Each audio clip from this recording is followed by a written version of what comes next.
Les films, les séries télé, la dark ou light fantasy, les livres fantastiques ont bien souvent participé à diffuser une image erronée du Moyen Âge, bien que nombre d'œuvres tentent de redorer le blason de cette période. Si nous aussi nous essayons de raconter le Moyen Âge au travers d'une histoire au plus proche de la réalité historique. C'est dans un monde qui se veut, je l'espère, réel, que je vous invite à suivre les aventures de Lorraine Despages. Voici la suite de l'histoire qui s'intitule La disparition de Jeanne et dont vous pouvez retrouver la première partie en fiche. Bienvenue pour un nouveau jour d'histoire.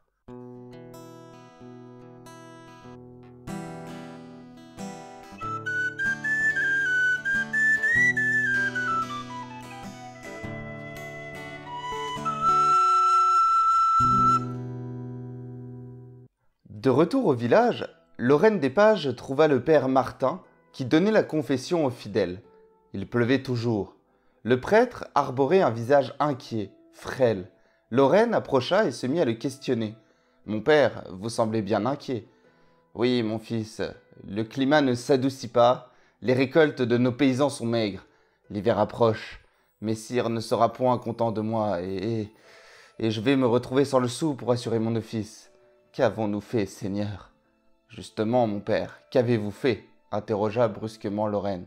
« Comment cela, mon fils ? Qu'avez-vous fait pour calmer la colère divine qui semble s'abattre sur votre région ?» Le père Martin, songeur, ne dit mot.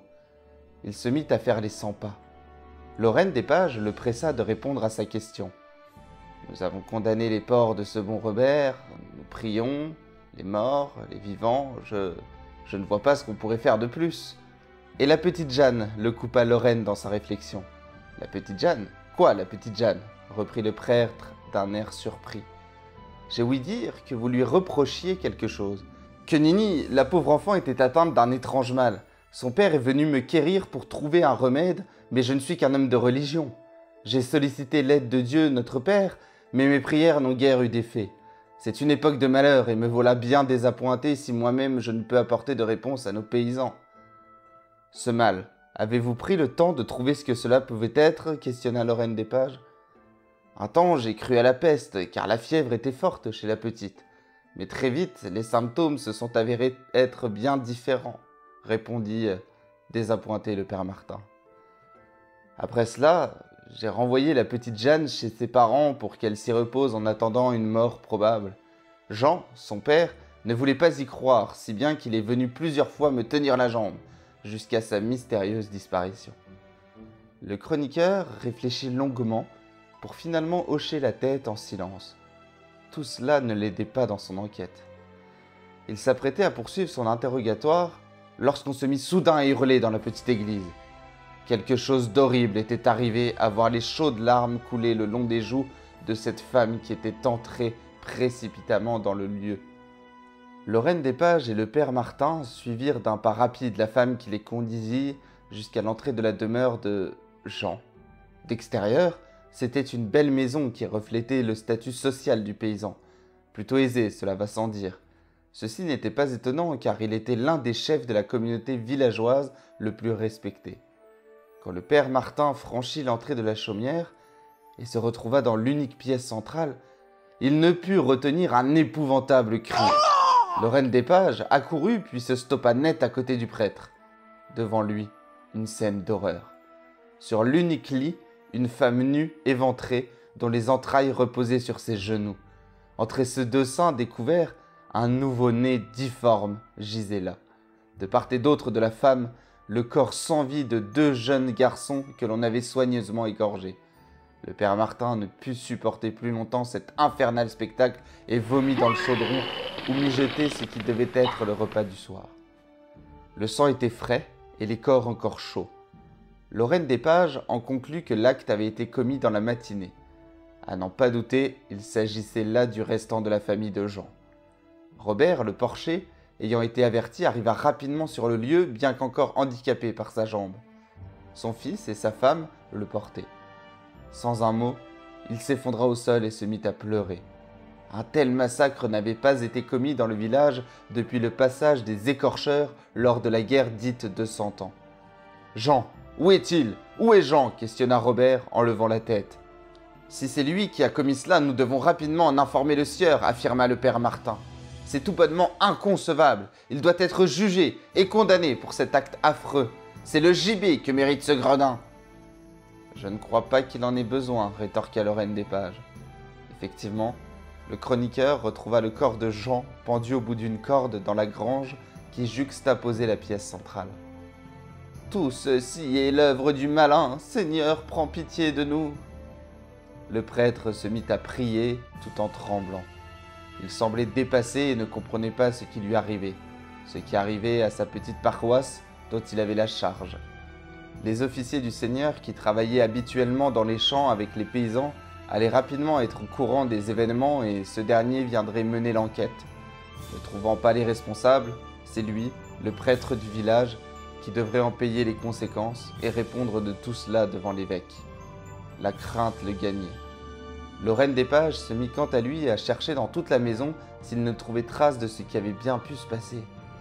Mais au vu du petit être nouveau-né au corps difforme qui reposait inerte, accroché au sein de sa mère, il commença à comprendre le scénario. Un scénario qui allait rapidement se confirmer. Tandis que la luminosité commençait à diminuer dans un ciel obscurci par les épais nuages, un nouveau cri se fit entendre sur la place centrale du village. « Je veux voir le mailleur, ou bien le prêtre, que l'on m'amène à eux rapidement !»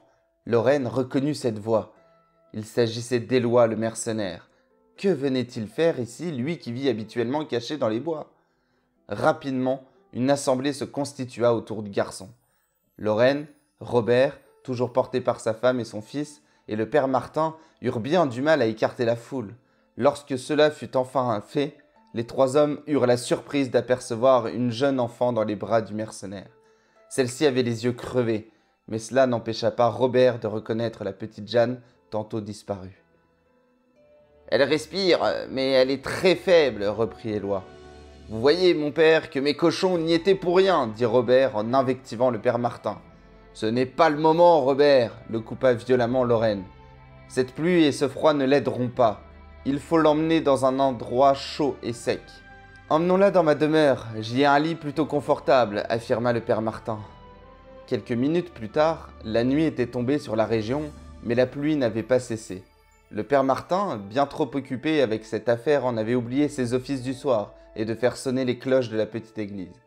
Un vieil homme avait bien tenté de le rappeler à ses obligations, mais il fut rapidement expédié. Robert était retourné chez lui. Sa jambe le faisait atrocement souffrir, comme la douleur d'avoir perdu l'un de ses plus proches amis. Autour de la table, il n'y avait plus que Lorraine des Pages, Éloi le mercenaire et le père Martin, qui tentaient de reprendre leur esprit en mangeant une soupe chaude de légumes. La petite Jeanne était allongée sur le lit de paille. Son corps s'était réchauffé, mais elle avait encore le souffle court. La fièvre était toujours présente. En plus de son mal originel, il fallait maintenant craindre une infection due aux plaies liées à ses yeux. « Il faut aller la chercher, » dit timidement le père Martin. « Qui donc, mon père ?» interrogea Lorraine. « Héléna. »« Non, mon père, vous ne pouvez pas, » interrompit une femme qui s'occupait de Jeanne. « Cette femme est une sorcière. »« Que dites-vous là, ma fille ?» s'énerva le père Martin. « Elle connaît mieux que personne les plantes. Cette femme est une guérisseuse. »« Il fallait le dire plus tôt, mon père !» s'exclama Lorraine. « Je vais la chercher de ce pas. Où vit-elle ?»« Elle vit isolée à l'orée du bois, » répondit Éloi. « Mais tu devrais peut-être attendre demain que le jour revienne. »« Pourquoi cela ?» demanda Lorraine. « Les loups, mon ami, les loups rôdent, les chauves-souris également. Ces animaux tout droit sortis des enfers pourraient bien faire de toi leur repas. »« Allons, ce ne sont que des fables. Pour un mercenaire qui vit dans les bois, je te croyais plus couillu, Éloi. »« Va, mais je ne t'accompagnerai point, l'ami. » Sur ces mots, Lorraine des Pages mit sa capuche et prit son bâton avant de franchir la porte en bois de la demeure du prêtre et de s'élancer à la recherche de cette fameuse Héléna. La nuit était vraiment très profonde.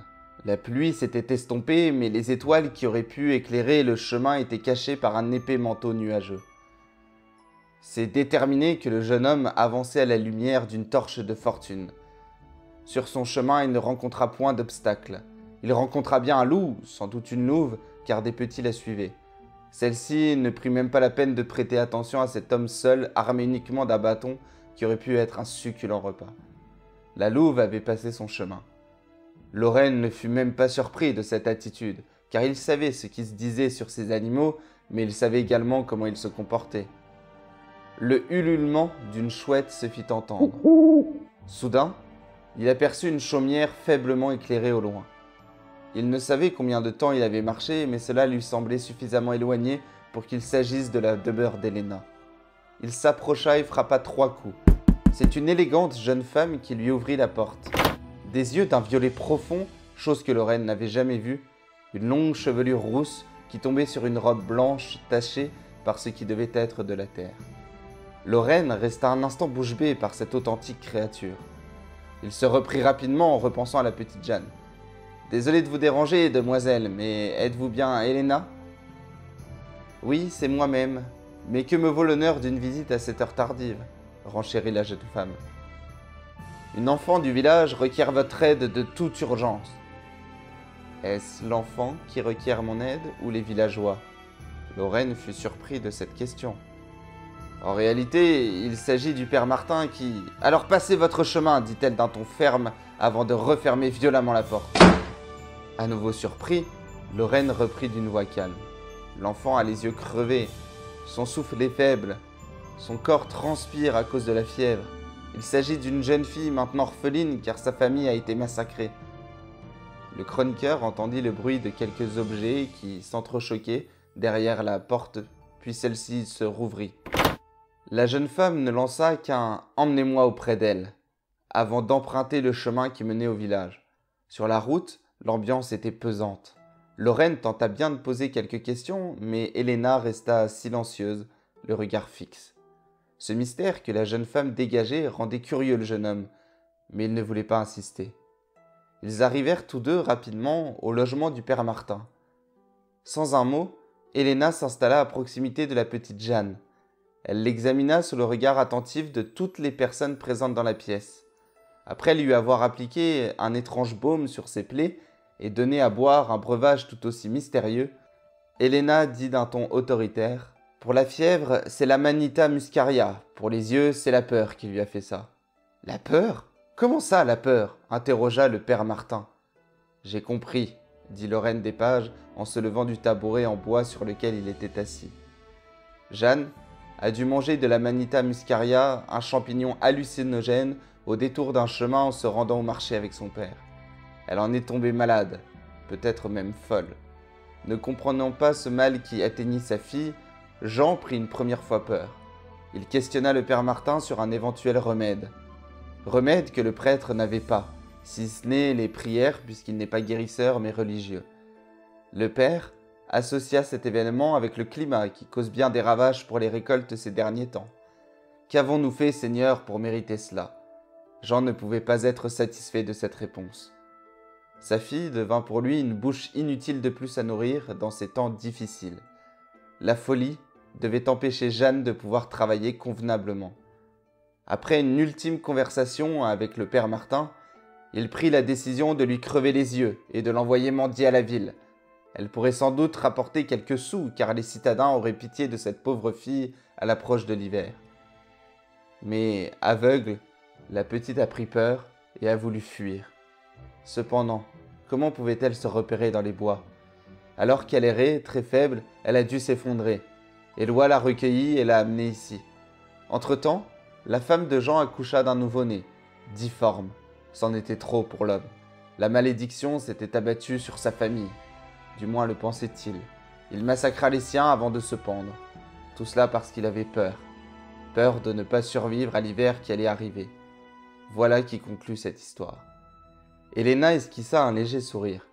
Le père Martin s'affaissa sur son tabouret. Éloi acquiesça les dires de Lorraine. Le coupable, c'était donc Jean, un Jean terrifié, apeuré par les affres de la vie. Helena promit de revenir appliquer les soins jusqu'à ce que l'enfant reprenne de la vigueur. Jeanne allait vivre, mais quelle vie maintenant? Orpheline et aveugle, qu'allait-elle devenir? Personne ne pouvait le savoir pour le moment. Lorraine des Pages et Éloi le mercenaire prirent leurs dispositions et se rendirent à l'auberge du village pour y passer la nuit. Lorraine reprendrait ensuite son voyage vers d'autres contrées, du moins, le pensait-il. Merci à tous et à toutes d'avoir suivi cette petite histoire. C'est un contenu plus léger dans lequel je souhaite mettre en avant le talent de Cannabise, la dessinatrice de ces épisodes. Si ça vous a plu, lâchez un petit pouce bleu et partagez autour de vous. N'oubliez pas de vous abonner et d'activer la petite cloche comme d'habitude. Portez-vous bien et je vous dis à la semaine prochaine pour un nouveau jour d'histoire.